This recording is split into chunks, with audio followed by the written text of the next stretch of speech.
Here this week, we received a written greetings in recognition of this forum from the BC Minister of Advanced Education and Skills Training, the Honorable Anne Kang, and we greatly appreciate that support. So allow me to share her words with you now. I'll just read her letter in its entirety. On behalf of the province of British Columbia, I want to thank the BC India Business Network and the British Columbia Council for International Education for offering today's insightful discussion, Leading the Way, Women Leaders in Post-Secondary Education International Panel.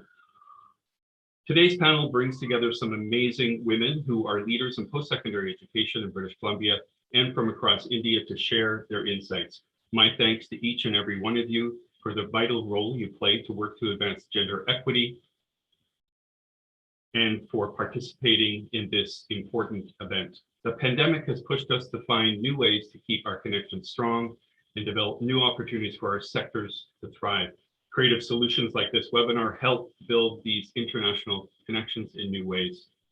Our government is deeply committed to equity, anti-racism, and inclusion. And during these unprecedented times, it's important to identify lessons learned so we can move forward stronger together.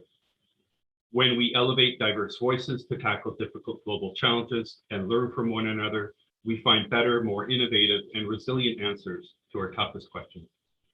I wish you all the best in your discussions today and applaud you for coming together in this innovative forum. I look forward to future events that bring together women leaders in post-secondary from British Columbia and India. Respectfully, the Honorable Anne Kang, Minister of Advanced Education and Skills Training. So thank you very much, Minister, for your support in offering this letter as well.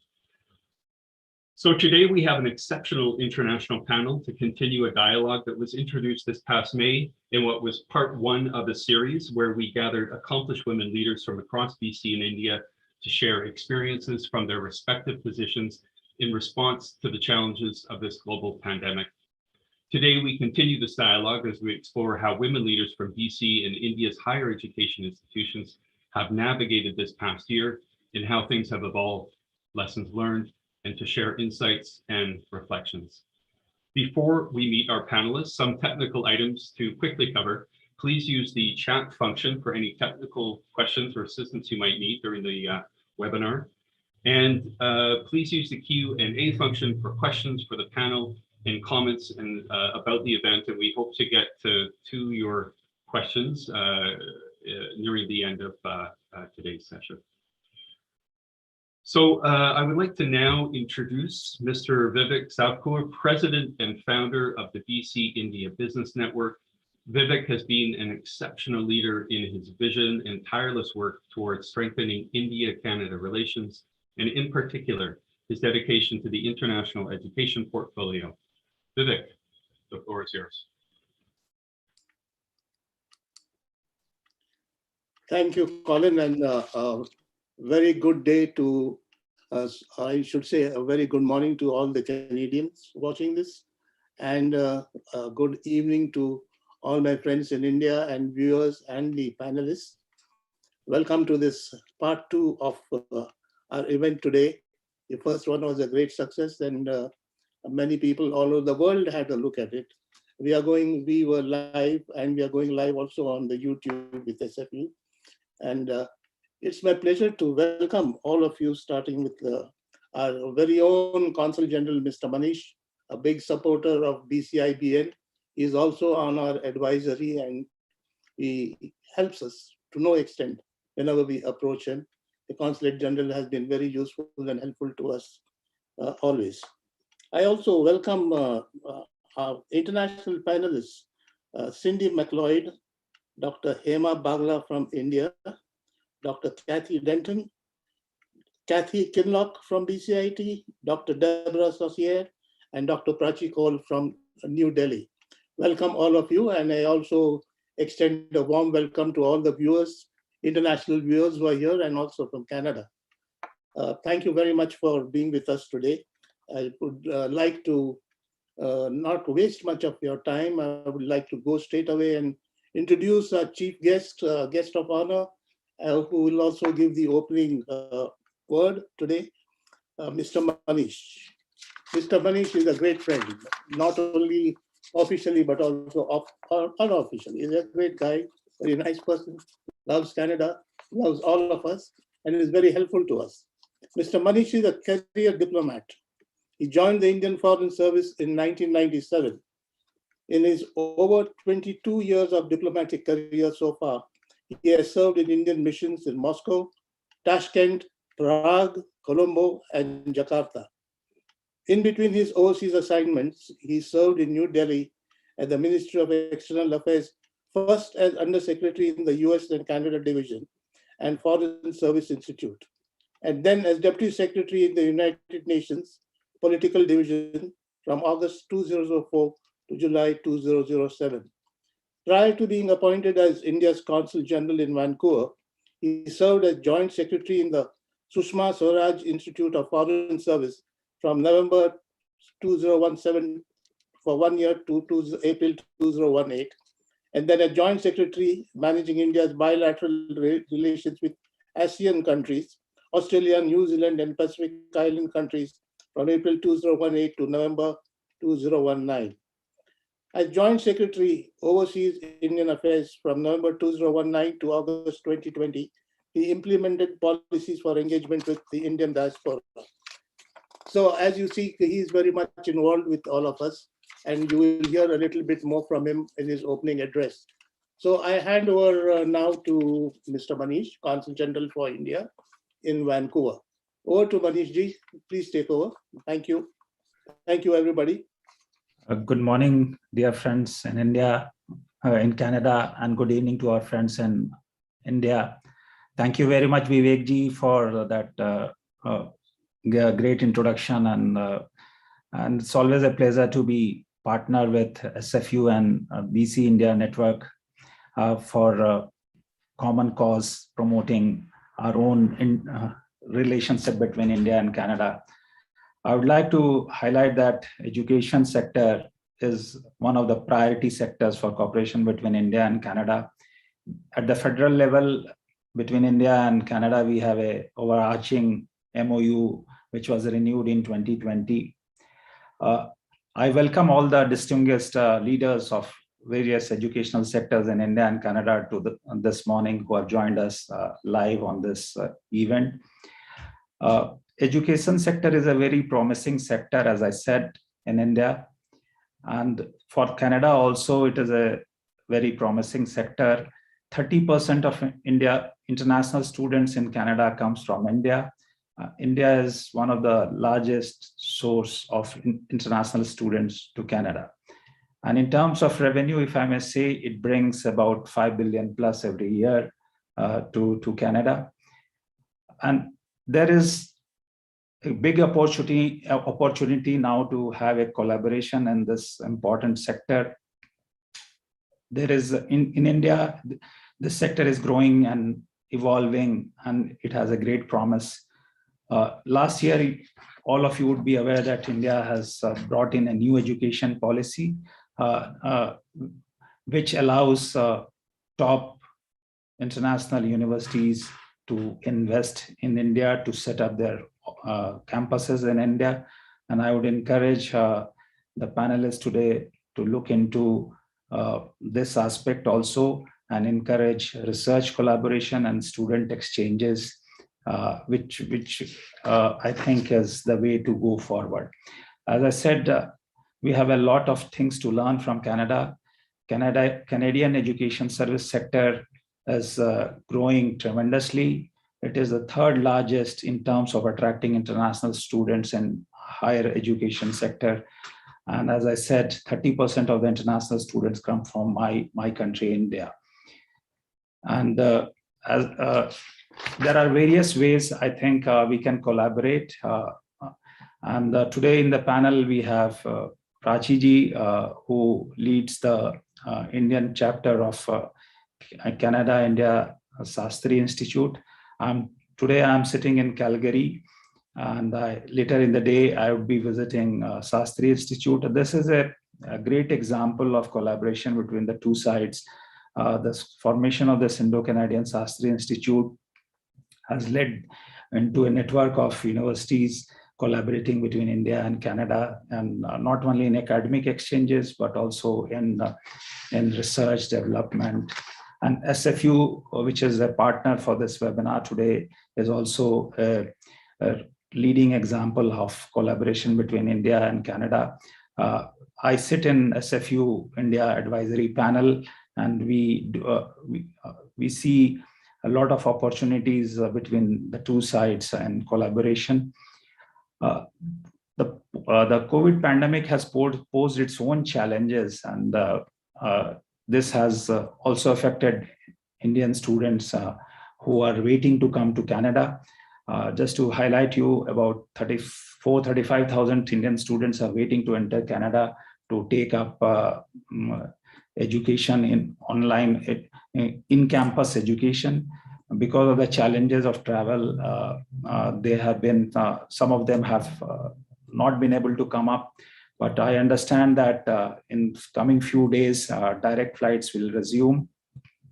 And all the Indian students who have taken admissions in Canadian universities will be able to reach and join their campuses.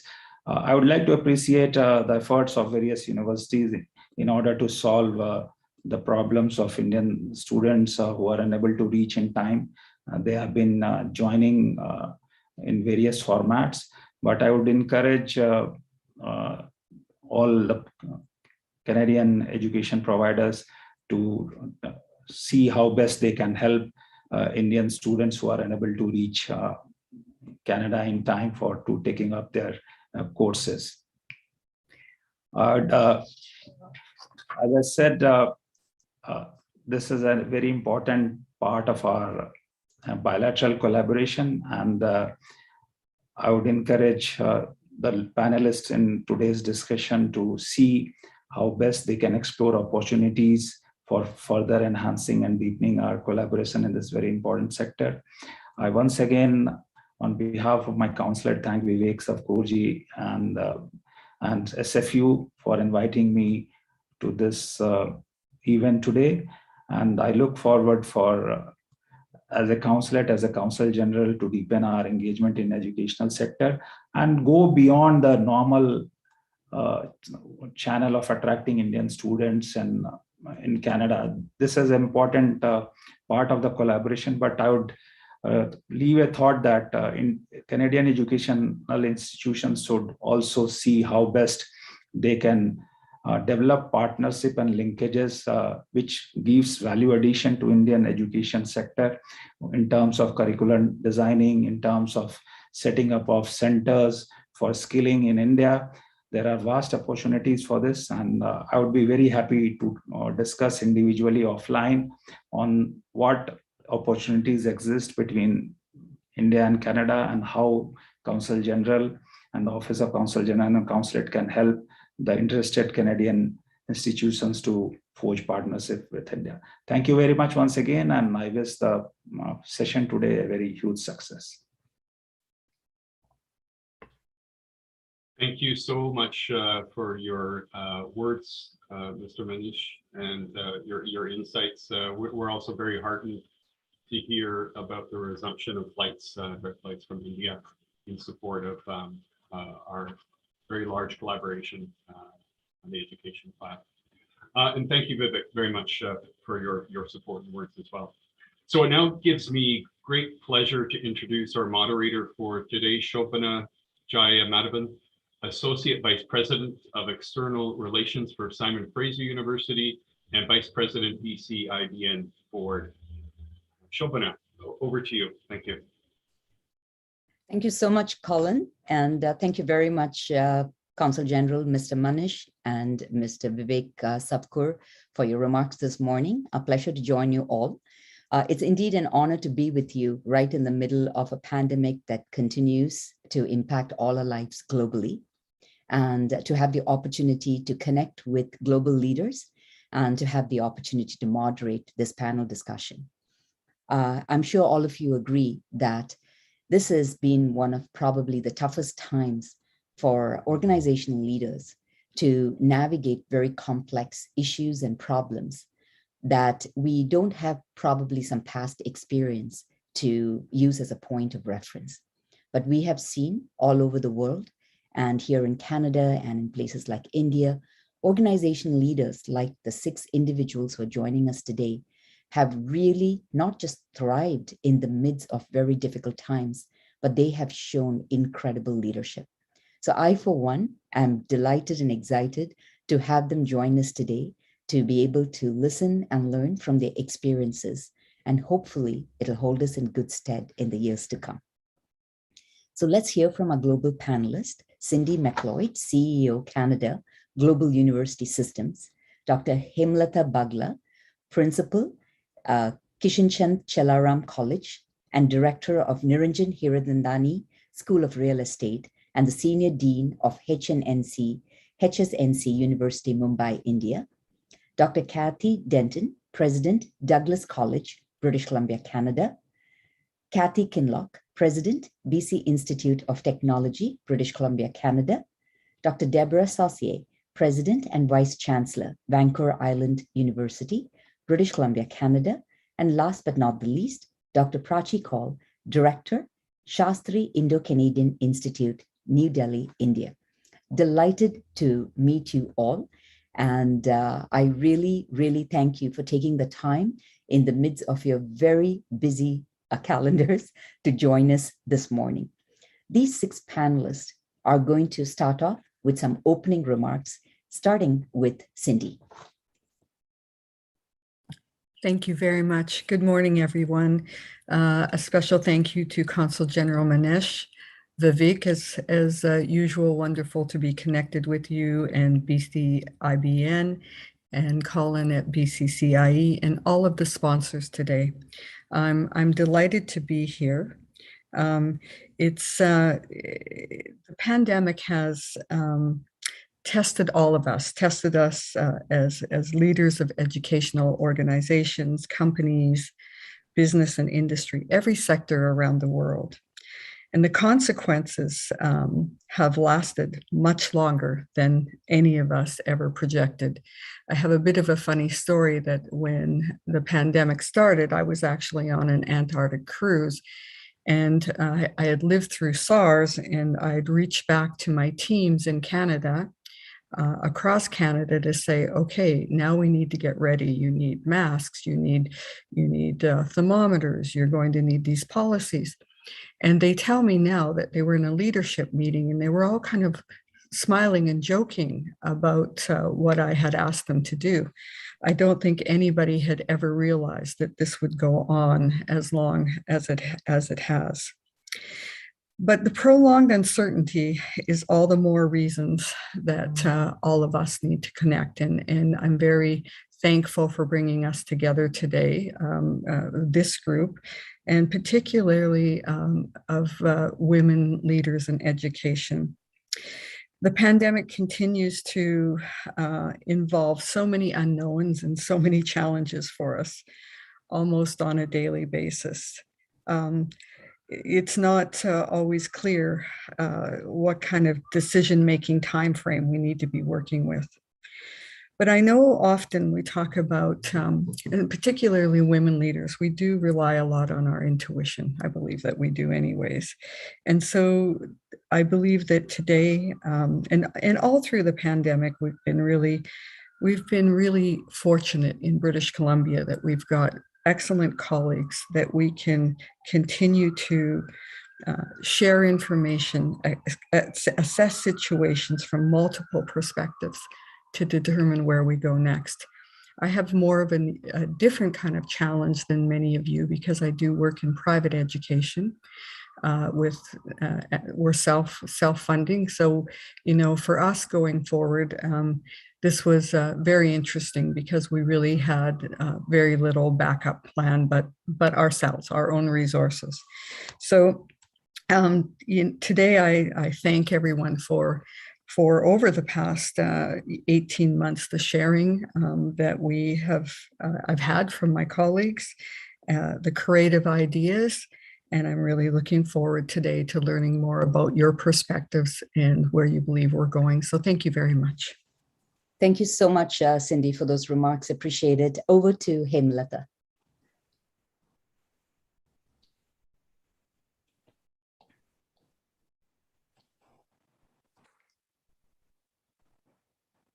Once again, very good evening to all of you, and good morning to all Canadian friends.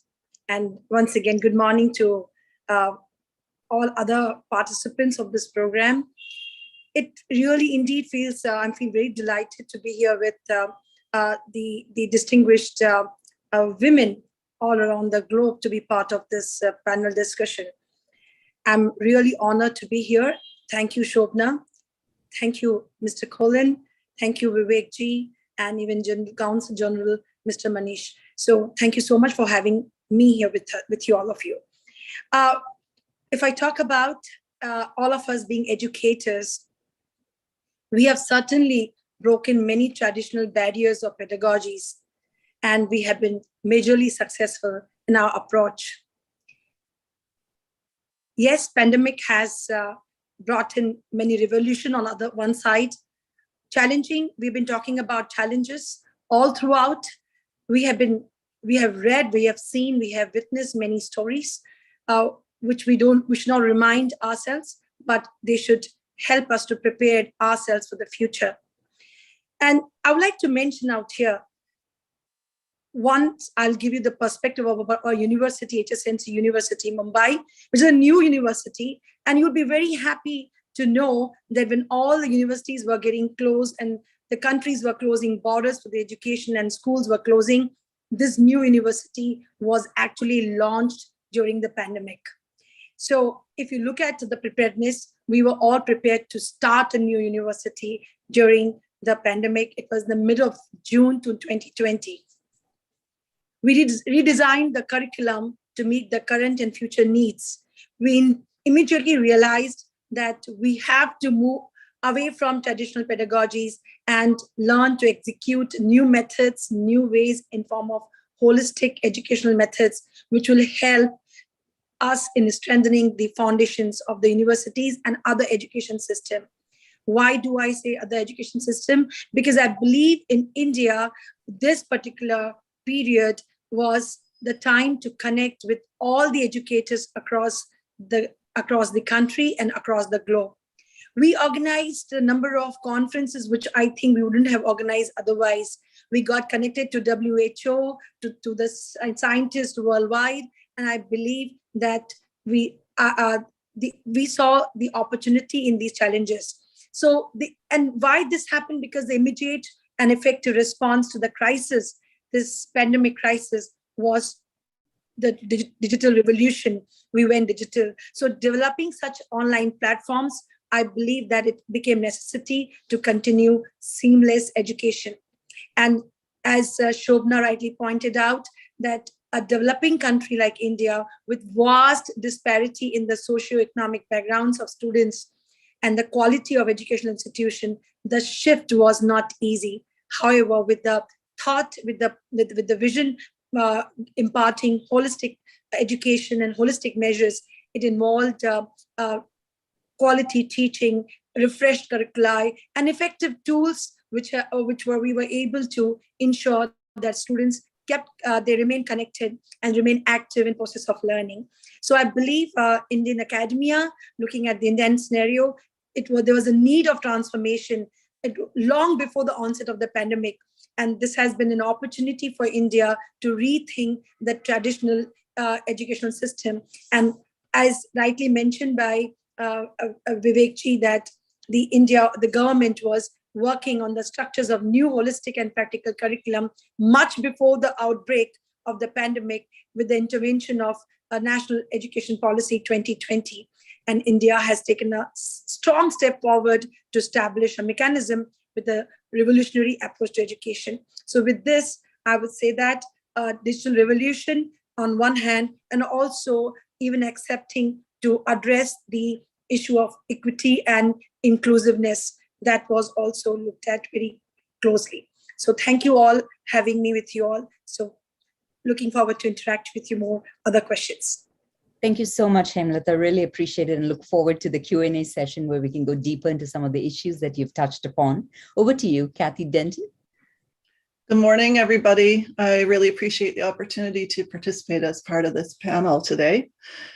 So the pandemic was like a tidal wave that brought danger and loss of life on the other side of the ocean and then reached our shores. My colleagues and I offered support to our international partners who were first hit by the pandemic before it arrived in Canada. And we had some warning before it reached British Columbia, and the ministry organized us and invited us to lead our organizations through the process. But when the wave started to reach us, it was really hard to stay together. And we began to focus really on the needs of our individual organizations. We did reach out frequently to acquire new information from our colleagues at other institutions around the world and to stay informed about how others were responding and how things were emerging in their areas. And of course, we read each other's websites and we connected from time to time to discuss how we were coping. As senior leaders, we provided support to one another through the process, but I think not as we originally intended and not as formally. We relied more on our relationships than on formal structures. And the pace of change really required that. We needed to talk, and we need to talk now instead of waiting for those formal opportunities. I think our need to feel validated and in our sense that we were keeping our heads above water was really important in bringing us together. And also in helping us maintain our confidence in the decisions that we had to make, which were rapidly evolving and continue to be. Thank you. Thank you so much, Kathy. Over to you, Kathy Kinlock. Good morning. And again, like other speakers, thank you very much for the opportunity to be here. And greetings to those of you in India. And I just wish you all the best as for your evening, and hopeful that this will be helpful for you. I represent the institute called British Columbia Institute of Technology, and I build on Kathy Denton's comments in terms of collaboration and so on. We're situated on the unceded territories of the Coast Salish peoples and recognize them and honor them. So I would like just to acknowledge that for sure. A couple of things that we did similar, and I won't repeat what Kathy said. We have 5 campuses dispersed across the Lower Mainland. And so that was a challenge for us as well, just to make sure that everyone was safe. And my background is in health, my original background, and I have been one of the leaders in SARS when it, in the Lower Mainland when it occurred. So to go back and pull on some of those lessons and strategies was very helpful for sure. We decided initially that we would pivot. We pivoted on a weekend and literally changed our method of operation very quickly, and it was most effective. BCIT is a polytechnic, which means we have applied education, so hands-on in a number of the areas. And so we needed to make sure those students were safe right away, and that our faculty as well, and that the communication was clear, because it was a time initially of a bit of confusion and panic. We also spent time focusing on the safety of our international students who were present on our campus. And we have a number of international students who attend BCIT, and we're proud and pleased about that, but wanted to make sure that they could be in touch with their families, and as well that they were safe and they had housing, and were able to make plans that were acceptable to them and to their families. And that was an important step, and has been all along the way. And particularly as the flights start now, we'll continue for the return and be happy and welcome folks through. And we're pleased to see that our registration this fall for part-time studies international students is actually top from India. As our top contributor of over 55% of our students for part-time studies, for example, this fall. So we're glad to see you coming back, and look forward to future relationships. The key from a personal perspective is to make sure that we are safe, that we are responsive to the emerging needs, and should there be other follow-up areas as COVID develops, that we continue to focus on being effective leaders to support our students. Look forward to the discussion. Thank you. Thank you so much, Kathy. Over to you, Deborah.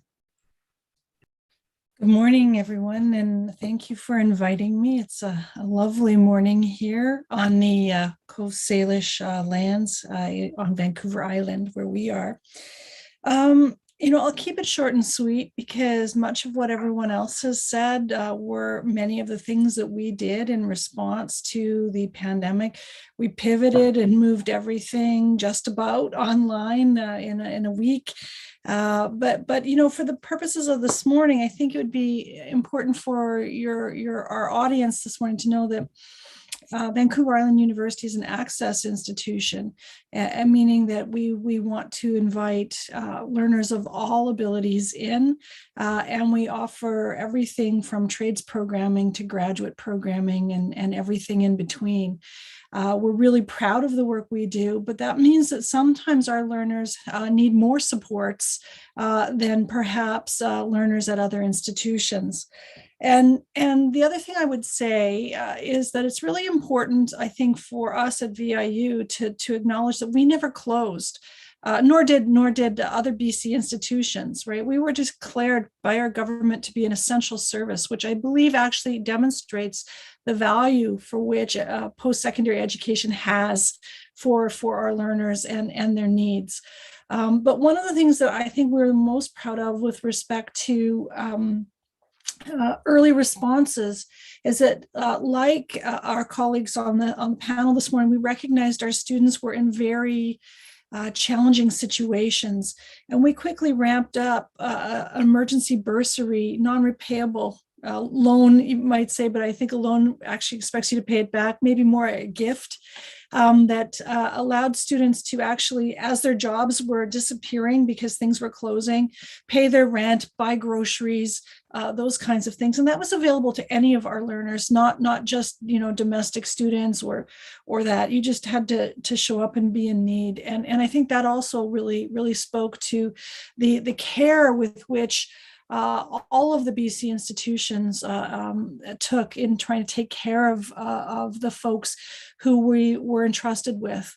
The last thing I'd say, and this is, I think, especially pertinent this morning, is that one of the things that kept our leadership afloat during this time, and myself, was connections with other women leaders, routine meetings that were scheduled where you could just unload. It was like, holy smokes, what is going on?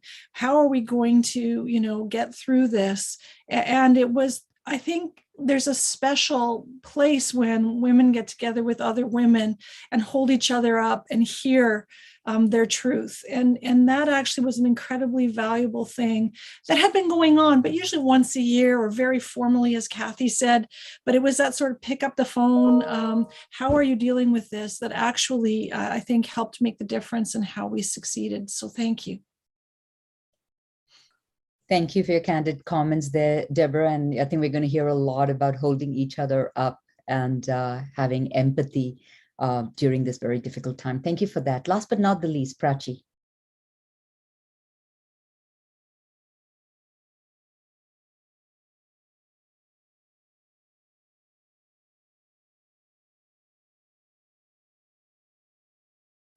Hi, thank you, Jaya, and thank you, organizers, for bringing me in on this forum. Very good morning and very good evening, everyone, those who are part of panel as well as those who are attending. I'm extremely glad to be part of this this forum. This not just being because of being a woman panelist, but I see a different kind of institutions coming in together and joining hands. And the expression that I really appreciate, that we are vouching for each other and we are looking forward to learn from each other as women leaders across the borders. So thank you for this important event that you are arranging, Jaya. I think I am the sole speaker today who doesn't belong to actually an institution that is involved in direct teaching and learning. So I don't run a campus wherein students are coming or research is happening, but I belong to an institution that brings facilitation to academia and research fraternity. So I become a facilitator for all of you in terms of engaging on this binational corridor between India and Canada.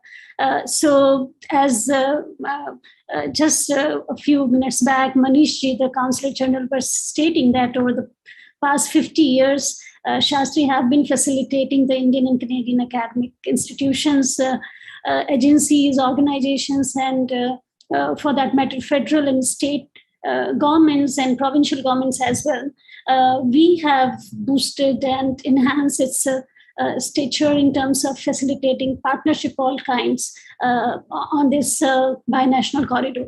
So we have been tirelessly trying to understand how to navigate this facilitation, because this facilitation was much needed over the earlier times, because there was no mobility involved and there was no connections that were futile in terms of willingness to collaborate and willingness to partner with each other. During the past years, as we have kind of emerged as essentially a core of excellence with membership drawn from flagship comprehensive universities and research organizations across India and Canada, I think the members that we have now in our network, that are 170 from both the sides, become the key player in navigating these businesses. And it was important for us to support them and facilitate them in terms of bringing the new connections and helping them to devise ways to remain connected of the partnership that they have formed or they have been envisaging prior to pandemic period. So we tried our best to provide our inputs, and I will say, because it's a women leaders forum, I have a strong women leaders within the organization, and the institute is operated by all program officers that are women. And I'm very proud to say that we sail through this, and we are sailing through together, and we are engaging greatly with India and Canada in a manner that I don't think any other team would have done or possibly done. So thank you for tagging along, and I'm looking forward to next course of discussions online. Thank you, Jaya. Thank you, Prachi, appreciate that. And so let's just jump right into the panel discussion. I think a lot of our audience from around the world are really looking forward to some of the questions that we would be discussing and reflecting on here. So I'd like to get started with Dr. Bagla from HSNC University in Mumbai, India. So Hema, what would you say was your biggest challenge in leading post-secondary institutions in India during the pandemic? And could you share with us how you addressed it? So Shobhana, if I look at it, India at large, I think every institution across India, I can say each institution imitated other with respect to handling the challenges. Because the first and foremost was choosing a right platform, online portal, and for educational transactions, talking to service providers and zeroing in the best, and seeing that the teachers are trained, and not only trained, but they learn to use the e-content and even prepare the e-content. So this was the first thing which came, but along with it, I would say there were attachments even to handle the anxiety of students, the kind of devices they had, whether it was Android or it was iPhone or what devices they were handling, and how it is that we may be ready to teach and deliver, how much ready they were to even receive. Not forgetting poor internet services, and even some houses, some cases, unfavorable family environment, family space. How would they come out and accept that we are in their houses, we have reached their rooms? So I believe, and also ensuring, looking at India, as you're aware, that how you ensure equity and inclusion, as I mentioned before. So this was the biggest challenge, but I believe that we quickly went online with respect to sending the devices to the students, making arrangements instead of scholarship. We looked at the devices, trained teachers, trained non-teaching staff, and everything, all functions, co-curricular activities, examination, teaching, learning. It took us more than just 1 week to be online. And that is the reason I said digital revolution. So we all got ready within a week's time. That was the speed with which I believe most of the institutions started in the direction. Thank you so much, Hema. I think one of the themes that has definitely emerged during the pandemic is how leaders have had to grapple with the challenges that we have in terms of technology and access to education, but also understand the serious personal issues people are facing, in their own homes. And then how do you sort of embrace them both and address them both? So thank you for that answer. I really appreciate it. I'm going to pose the next question to Dr. Kathy Denton of Douglas College. Kathy, looking back at the pandemic, what would you say is the toughest and most important lesson we have learned as post-secondary institution administrators? Thanks for the question. By their very nature, pandemics create a chronic state of uncertainty. And one thing I think we all have learned through this process, and it didn't always come quickly, is that in a pandemic, you have to be comfortable with uncertainty to lead through this type of situation. You can't expect to make decisions with all the information you need. And you have to act based on what you know now, your judgment about how the situation is changing. Is it getting better or worse? And your knowledge of what your organization needs at that time.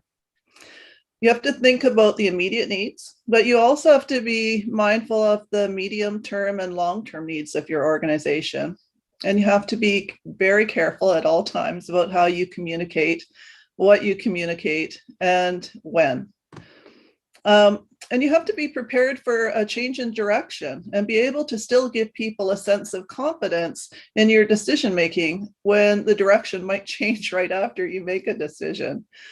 And so it's very challenging in an evolving situation to tell a story that contains enough information to explain the decision that you have to make, and yet leave room for the possibility of change in direction, but not so much to suggest that you don't know what might happen next.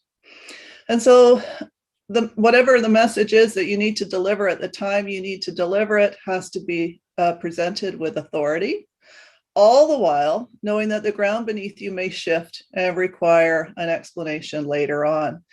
And you have to show that you are comfortable with each new direction. And that can be very difficult at times because you may have those moments where you feel like I came out and I said something and it's just completely different. And it's tough, but you have to learn that that is the nature of the moment. And you do the best you can in those moments and, move on from there. Thank you, Kathy. I think, your answer sort of captured, the essence of what the pandemic has been, whereas leaders, we've all had to make decisions, tough decisions in response to very unique, complex, problems and issues, while the ground beneath us, is fast and furiously on the move all the time. So thank you for that. I really appreciate it. Over to Dr. Prachi Kaul. Prachi, the question I have for you is, what has the pandemic really taught us about international collaboration? And what would you say is the biggest need of the hour to help us all get through this? Thank you, Jaya, for this very apt question because it relates to current times. The pandemic have been a great challenge on the domain of international higher education, especially for the institutions like us that has, the sole responsibility to facilitate collaboration and cooperation across the borders. And with no mobility across, it was the biggest challenge that we have faced. And in fact, I would say pandemic still continues to challenge institutions and systems. However, I would say that it's really heartening to see many organizations and institutions coming forward and very interestingly and informative forums being prepared for partnering on academic and scientific research. I would really appreciate the role of social media here because it has not just enlightened us every day about how well players like us are creating customized virtual content for academic and research fraternity, but also for discussing about the wonderful discoveries and innovations in the diversified areas, and simultaneously, adding value to the international community at large. Whether it was India, Canada, or any other part of the world, we felt connected more than ever in this pandemic time, which was actually really, really wonderful to see, wonderful to witness across. This kind of arrangements seems to be kind of revolution to me. So much knowledge dissemination and exchange that has happened in this pandemic time. I have never ever seen this happening. And I'm sure everyone would agree that we never thought of ways to connect with people as we have done. They say necessity is the mother of invention, and I think pandemic brought us that necessity, and that's how we felt and compelled to create a platform, create an opportunity to be together, not just by mobilizing ourselves from across the borders, but also digitally and using other modes and conduits. I would say such trivial situations had not dampened the spirit of people who are really committed and willing to establish new partnerships, or equally committed to carry on the existing collaboration across the border. Exactly 2 hours before, I was part of a partnership signing ceremony between Dalhousie University and Manipal Academy of Higher Education in India, who decided to come together to research on immunotherapy for the cancer research. What a wonderful initiative. And this is not the only initiative that I witnessed. Many such organizations and institutions have made use of this pandemic time to come together, to align their goal, mutual goal, and started working together for the betterment of larger community across the globe. We have spent this past year on panels and roundtables, all on screen, of course. Creating virtual community wasn't easy at initial stage, but I think we have done great in terms of engaging with partners across the border. And while our effort was to bring them together, I think rest of it was left to them to take forward, because we remain unfenced and we could see them holding hands together and walking across the path. So I see that it has been a challenge, but it has no way dampened the spirit of partnership, which is a great revelation of this time. Thank you, Jaya. I hope this answers. Thank you, Prachi. I appreciate it. I think, the spirit in which we have embraced these challenges, and the spirit in which people from around the world across borders have pooled resources, supported knowledge transfer, and just been there for one another has been, I think, one of the big takeaways of this pandemic, despite its very negative impact on all of us. Thank you for those thoughtful comments. I appreciate it. I'm moving on now to Kathy Kinlock. And Kathy, the question that I'd like you to sort of reflect upon is, education has remained accessible thanks to technology, during this pandemic. But we have also heard how the digital divide has been a global challenge. Your thoughts on it? Right. Thank you for the question. From my perspective, there's two elements to the digital divide. There's the infrastructure element, and then there's the individual element. Government and private sector in various countries need to make sure, of course, that the latest technology is available, and particularly to learners, including availability to rural areas. And 5G, we know, is a game changer that, as it doesn't require a phone to connect, and the throughput is amazing. But on the individual factor, many people, not only in Canada, but in India as well and elsewhere, have bypassed the computer era and have adapted handheld technology. So computers require constant energy feed, as we know, and in the face of brownouts and blackouts that have occurred over the last while, even more so. Climate management, since heat can impact computers, and they're expensive. So learners have started adopting smartphones and handheld technologies. And we as educators need to ensure that we consider this, that we have the latest technology, that we're supporting them with this.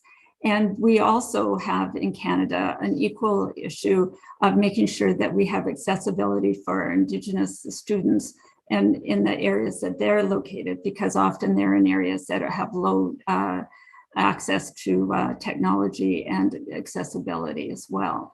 So an area that we're focused on at BCIT is how do we support students when they arrive, international students when they arrive, and all of our students so that they have access, that they're clear that what are the tools that they need the most. And to go back to the comments earlier about support for students, we too started right away, our faculty actually and staff came together to raise money for our students who might be handicapped in terms of financial need during this time. And it has been very successful, but we see this as a particular area that student can make the difference between success and difficulty in student performance. So it's a big question, and I'll be brief on it, but just to say that it's something we need to continue to focus on and definitely work on. And as I'm quite optimistic that we'll do it together as a system. Thank you. Thank you so much. I just love how you described in the beginning how countries like India and many other parts of the world, sort of have skipped, a technological phase and just embraced the latest phase that we are in, and that has really helped. But also a lot of the inequities that we are all aware of, and leaders like you have made a huge difference in bringing and surfacing these issues to the top for some kind of a collective action. I'd like to move on to Cindy now. Cindy, as CEO of Global University Systems, what has your approach been to assess and address complex institutional priorities, both here in Canada and overseas, especially during this pandemic? Okay, thank you very much. It's interesting because we own 7 institutions across Canada, so 3 provinces, which makes things even more complex. And then we have about 30 colleges and universities around the world. So we were not only in touch almost every day with our Canadian teams, but our teams across the globe as well. And University Canada West was the very first institution that actually had to close for COVID reasons. So we were thrown out in front of everybody very, very quickly. I think at the heart of everything, when I think about how did we address complex institutional priorities, we put people first. We put people first, we put our students first, their families, and we put our faculty, our staff, and our teams first. So a lot of work was done around helping to people, like the word pivot. And we pivoted in a week as well. Just, I think everybody managed to do that. But we worked really hard to ensure that all of our faculty, staff, administrative, registration, everybody could work at home. One of the things we learned is how few people, not everybody has Wi-Fi in their home, and not everybody has a device. So even living in Canada, we had to support people in getting them Wi-Fi. We delivered 175 computers around the lower mainland so people could work at home. We tried very, very hard to keep, once programs were online, accessibility. Kathy talked about the Aboriginal communities and being able to reach out. We sent dongles to all of our students in India so that they would have access to Wi-Fi. We created opportunities, again, thinking about our students, about how do we create work, how do we help students and families remain calm about, financial challenges. And we created a program called Gus Cares, where we partnered with the United Way around supporting homeless and elderly people And we paid our students to be part of that experience. One, we were, trying to keep them busy and calm, but also thinking about how they could actually earn resources during this time. Like every organization, we worked very closely with, all the health authorities and pandemic preparedness and response plans. And we worked very closely with industry groups such as Languages Canada around advocating for students. But most importantly, our senior groups, our headquarters is in London, we were meeting every day. How can we adapt our policies? What do we do with refund policies? What do we do with, how do we support our agents that are now suffering? Very important partners to us, because about 75% of our students do come from overseas, and India is a very big partner for us. So how do we support our agents and partners during this time? And so a lot of creativity, a lot of thinking out of the box, a lot of being flexible and accessible to the kind of policies we had, whether they were refund or deposits, start dates, just a lot of flexibility and a lot of movement. I think that, and even a couple of months ago, we actually reached into our communities in India that were relying on for students, and we supported a Canadian vaccine policy that would help students ensure that they have everything, all their vaccines were accepted for in Canada. We also thought about our Canadian students. We created a scholarship of $550,000 for women, Canadian women, that they could access education, and particularly the MBA during this time, because we know women were very hit during this time, because many of them had to give up their jobs to stay home for children. So we tried to do some things like that to help Canadians. We moved all of our recruitment into large webinars. We focused more on direct marketing. But most importantly, as I said before, I think that we really, really looked at our people, and we put people in the center of everything. And remember that I said University of Canada West was, the first university that actually was impacted. But we'd also just committed to a brand new $25 million building downtown Vancouver, the University of Canada West University at Vancouver House. And we just done 2 acquisitions, one in Vancouver and one in Montreal. And there's two brands, Montreal and Toronto, and one in Vancouver. So very, very challenging time for us. But we pulled together as an incredible team across the globe. We shared information. Actually, I'm very proud that our Canadian brands actually led the way for many of the other brands across our ecosystem.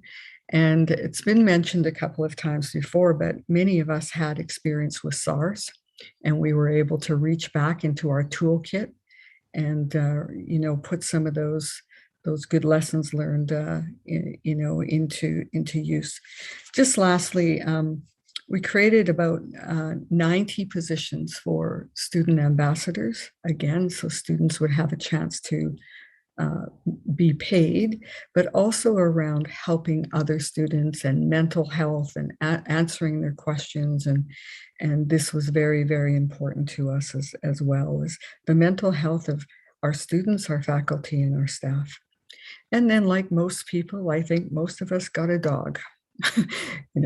Everybody got a dog during COVID. And I think one of the things that I wanted to say is one of the things that I think have been truly amazing about this experience, if anything was amazing, is how we've developed tolerance about working at home. And if there's children running in the background, or if there's a dog barking or whatever, we've just kind of said, this is this is the way we're all doing business, and it's just fine. Let's just get through it together.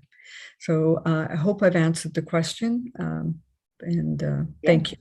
Thank you so much, Cindy. And I'm so glad that you touched on, the issues of mental health, which has been a global pandemic in itself, like social isolation. And I'm glad that you made an honorable mention of pets, because I think a lot of people, appreciate that comment. But congratulations on the success of your institution and some of the global plans that have been executed so well during the pandemic.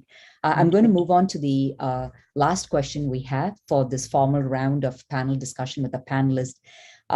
Deborah, you've been a leader in the Canadian post-secondary education ecosystem and showed tremendous leadership with regards to advancing reconciliation and many, many other things across Canada. The question I have for you is, Indigenous students and students, especially in remote and rural areas, have faced incredible hardships during this pandemic. And what have institutions like Vancouver Island University done to provide extra supports to this population during this very difficult time? That's a great question. And I think to some extent, Kathy talked about some of the issues around the digital divide. And we did many of the same things, making sure people had devices and phone plans, because some of our students weren't taking courses because they couldn't afford the data. So we did all of those sorts of things. But, I think I would go back to 2 low-tech solutions we did, actually, which were actually remarkably effective. And the first is we went old school and picked up the phone. I don't know about you, but after 8 hours of Zoom, my eyes hurt. I can't focus. I can't think. And I'm not even trying to learn something like, calculus or that, right? And so we picked up the phone and connected with our students, particularly our Indigenous students or our rural students. I myself live about 15 minutes away from our university, and I don't have great internet. So I can only imagine if you live on Haida Gwaii, how challenging that can be, right? But everybody has a phone. So, and so we did that. And that connection, that feeling of somebody knows I exist as a learner is so important. We know that that's one of the biggest factors around persistence, is that knowing somebody knows you exist at a university. The other low-tech thing we did was actually with LV, a partnership that we have with MasterCard Foundation. And we hired in-community coaches for folks. So sometimes, having been an instructor myself and moved up through the ranks, I know that sometimes, your temptation is as an instructor to just sort of say it again and again and again, and you can't think of a different way to explain the concept. And so sometimes a coach who can help you organize your time, organize your study, but also explain the concepts to you in a different way is actually, useful. And that's something that we've learned from the pandemic. I would have hated for the last 19 months to be thrown away as soon as we can all go back to face, right? We pivoted so fast and we learned so much. It would be just so wasteful to throw it away. And so we're going to continue on with these coaches and try and expand them for other learners who obviously need that kind of help as well. One of the things I think that we don't always do as good a job of when we are in high school, getting people ready to come to university, is teach them how to study. The kids who think they're going to university probably don't study as much as they should. And the kids who study a ton have to learn other skills to get over the huge amount of the volume of what we teach them in 13 weeks, right? You can't miss a week at university. And so we're looking at actually taking that learning and trying to roll out coaches for more of our learners so that we can do that. But last but not least, we also learned, and this one, again, seems really low tech, but relevant to today. We actually started recording some of our sessions with our elders. We provided Zoom sessions with our elders so that people could connect with that. And while we didn't have a great uptake and we were worried it wasn't working, what we found was that actually after the fact, we found a lot of our students went in and watched it after the fact because either something else was going on in their lives and they didn't have time at 1 o'clock on Tuesday. And so this is also, I think, an essential learning, is that sometimes learners want to be able to review something offline. And so we get so focused on the synchronous when we're teaching that we forget that there's also a really important aspect of asynchronous learning that you can do, especially if you're an Indigenous community where you have to share your computer or your phone with your 3 siblings and your parents and your grandparents and the like. And so this asynchronous piece is an incredible, I think, addition to what we want to do moving forward. I hope I got close to answering your question without repeating other people's thoughts, but those are some ideas. Fantastic. Thank you so much for that, Deb. You've covered so much ground on that. And, I teach occasionally for the Tata Institute of Social Sciences in Mumbai, and I have the honor of connecting with students in the very remote and rural parts of India. And I've also lived in Haida, by the way, when I used to be a child protection social worker. And so this whole issue of access in remote and rural areas and the difficulties that youth face and faculty and staff face is just incredible. So it's just heartening to know how much thought and care has gone into it. This is one of those panels that I wish was 3 hours long, but unfortunately, we're going to have to wrap up in a few minutes. So I'm going to move us quickly into a Q&A session. We have time for 2 brief questions.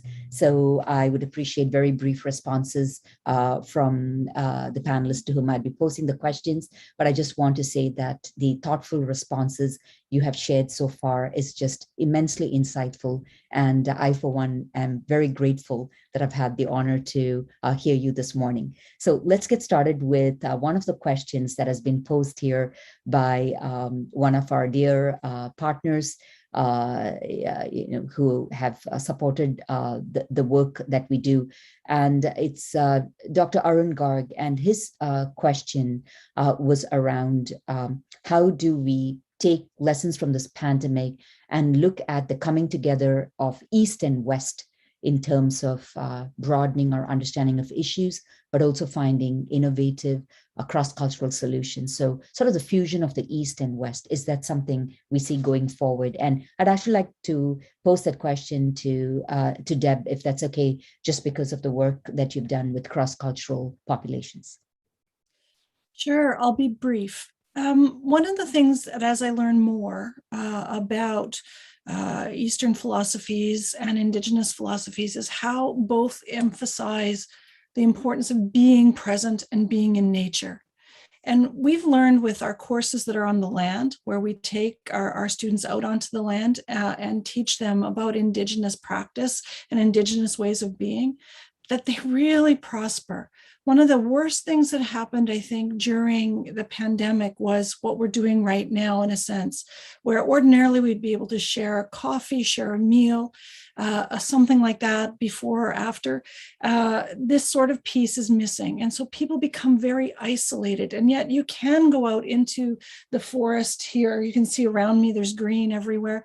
But you can go out and actually reflect and be calm. And the worst thing we can do, I think, is perpetuate a system that makes us sick. And I think some of the traditional ways and practices that we've been engaged in post-secondary actually make both our learners and our faculty sick, right? This high stress level, we don't have to do that. We can learn the best from Eastern philosophy around meditation and things being in nature from Indigenous philosophy, and actually use education to make us well. So maybe not concrete example, but at least a 30,000 foot view. Yeah, perfect. Thank you so much for that, Deb, and thanks for the question, Dr. Arun Garg. We have a question from Dr. C.S. Nair of Silverline Crested School in Ghaziabad in India. And the question is around, what is the percentage of students who go back and forth to their respective countries post their course completion in Canadian universities? And is Canada attracting students as a destination for quality education, or to basically meet our labor needs? Cindy, wondering if you can take that question for us. Thank you. I think there's a mix of both. I think that Canada, and I think probably everyone on this panel would agree right now, it's very challenging to hire skilled people and skilled talent. I don't know where everybody has gone during the pandemic, but you know, everybody I talk to is trying to hire at all levels of their organization. So I think Canada, we're very open. We know that we need people to work in our country, particularly in the tech sector and now the health sector. So these are very important. So we do see many students that want to come to Canada and graduate and build a life. And as we know, we need those kinds of people to help us build Canada. But there are other students that I don't have the percentage, you know, at my fingertips. Colin could probably answer that better than me.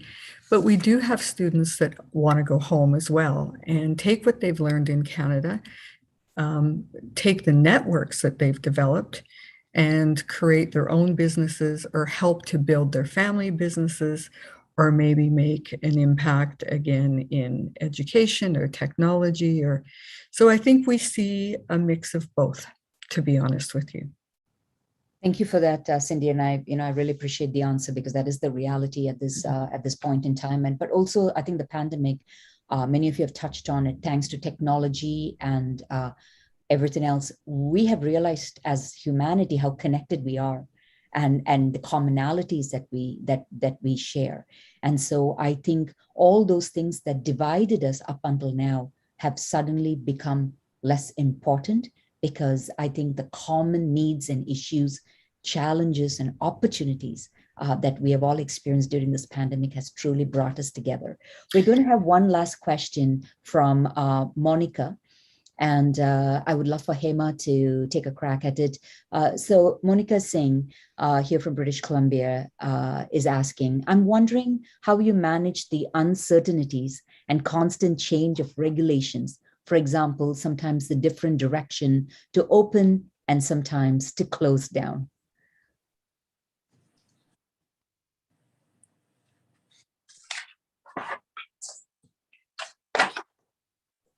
Will you repeat, Shobhana, with the different directions with respect to what? To, like, opening up institutions and then closing it down, the different, COVID protocols that have come and gone for us from authorities or other sources. Like, how have you adjusted to the very fluid context? Yeah. To the lockdowns, I believe that this happened 5 times last year in short spans. But somehow initially we weren't prepared. But first month we realized quite possible we'll open up, because we didn't know this something like this could happen.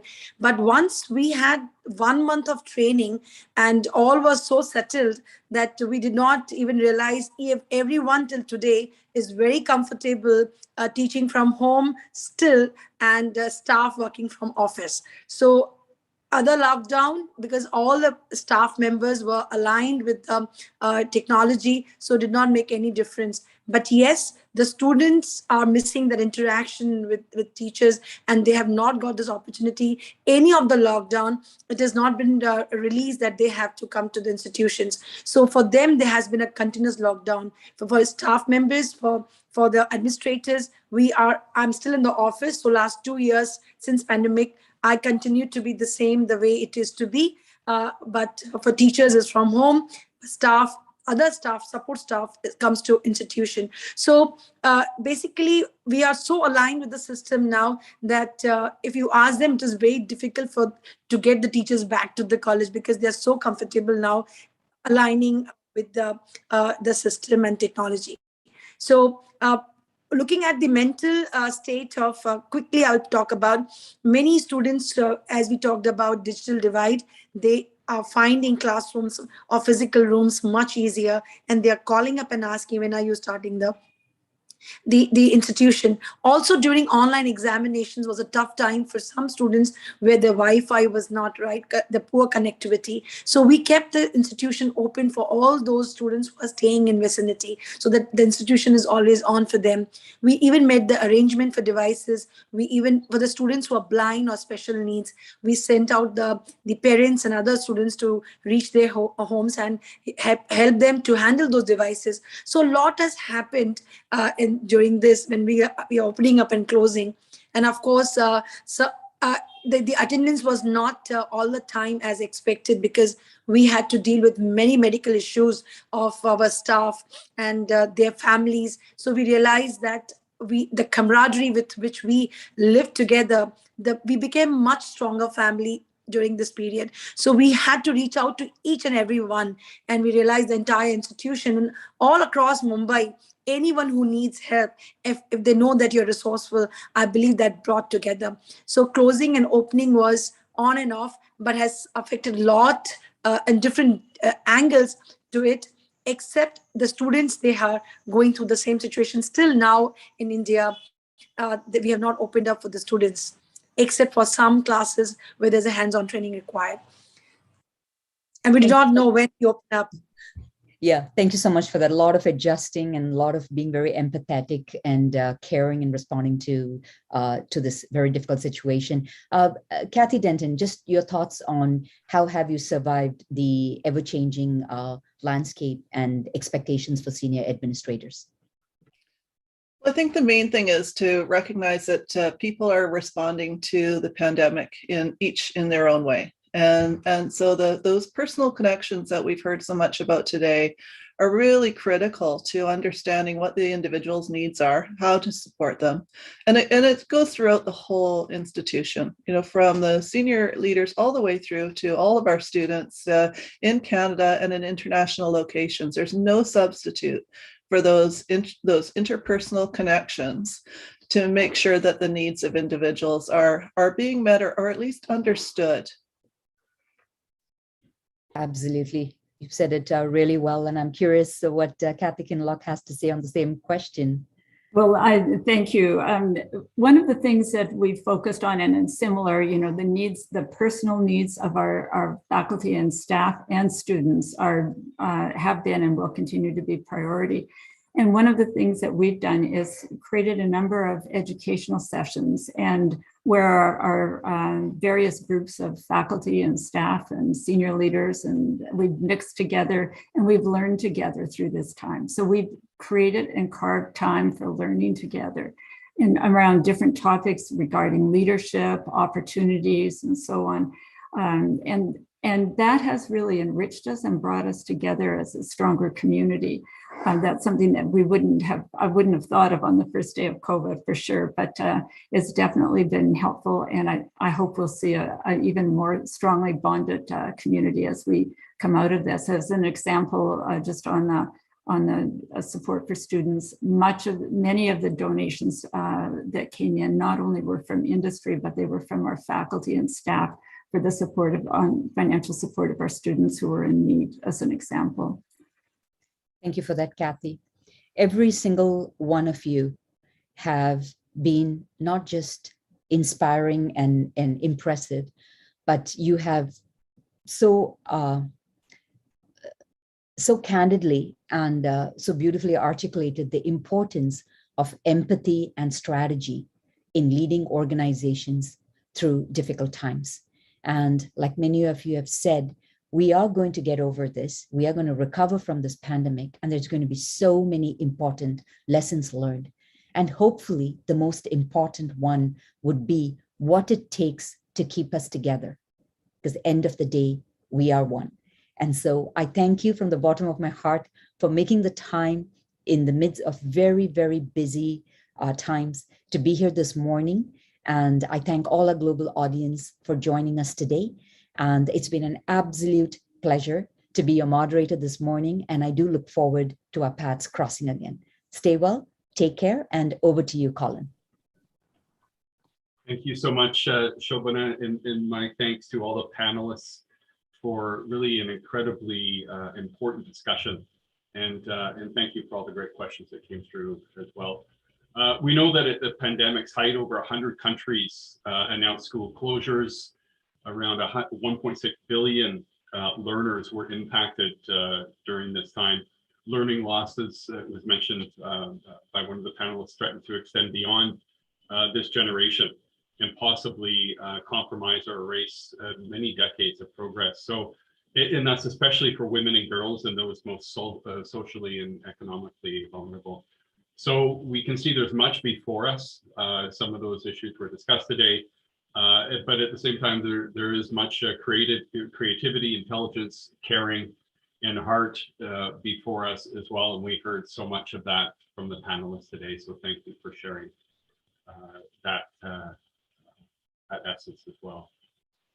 So in closing, I want to invite my colleague, Elizabeth Bryn, better known as EJ, Associate Director, Stakeholder Engagement at BCCIE, to offer a vote of thanks and closing for this session. EJ. Thank you, Colin. As our speakers today have highlighted, during times like these, with all the uncertainties and unknowns, it is so essential for us to continue connecting, collaborating, and having these important intercultural exchanges. What a true inspiration it has been to listen to a group of such strong, empathetic, and intelligent women leaders. On behalf of BC India Business Network and BCCIE, I want to thank our panelists, Dr. Hemlata Bagla, Dr. Kathy Denton, Dr. Prachi Kaul, Kathy Kinlock, Cindy McLeod, and Dr. Deborah Saucier. In addition to this, we would like to offer a special thanks to Mr. Manish, Consul General of India in Vancouver, for his opening remarks and ongoing support. Thank you, Vivek, Colin, and of course, Sobhana for moderating the panel today. Finally, we would like to thank our supporting partners once again, the Consulate General of India, Vancouver, Air Canada, ICICI Bank, Vancouver International Airport. Thank you all, participants and attendees, and stay well and take care. Thank you.